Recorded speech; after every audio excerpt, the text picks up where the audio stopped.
আমি জীবনে কোনোদিন কারো সাথে স্বার্থ নিয়ে মিশি নাই, ভবিষ্যতেও মিশব না।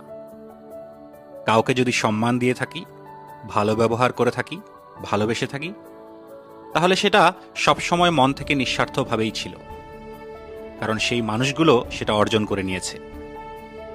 আমি আমার ব্যবহারের প্রতিদানে কোনোদিন কোনো কিছু আশা করিনি, ভবিষ্যতেও করব না। কথাটা আমার ফ্যামিলি মেম্বার থেকে শুরু করে বন্ধুবান্ধব, অল্প পরিচিত সবার জন্য প্রযোজ্য। আমি জীবনে কোনোদিন কারো সাথে স্বার্থ নিয়ে মিশি নাই, ভবিষ্যতেও মিশব না। কাউকে যদি সম্মান দিয়ে থাকি, ভালো ব্যবহার করে থাকি, ভালোবেসে থাকি, তাহলে সেটা সবসময় মন থেকে নিঃস্বার্থভাবেই ছিল, কারণ সেই মানুষগুলো সেটা অর্জন করে নিয়েছে। আমি আমার ব্যবহারের প্রতিদানে কোনোদিন কোনো কিছু আশা করিনি, ভবিষ্যতেও করব না। কথাটা আমার ফ্যামিলি মেম্বার থেকে শুরু করে বন্ধুবান্ধব, অল্প পরিচিত সবার জন্য প্রযোজ্য।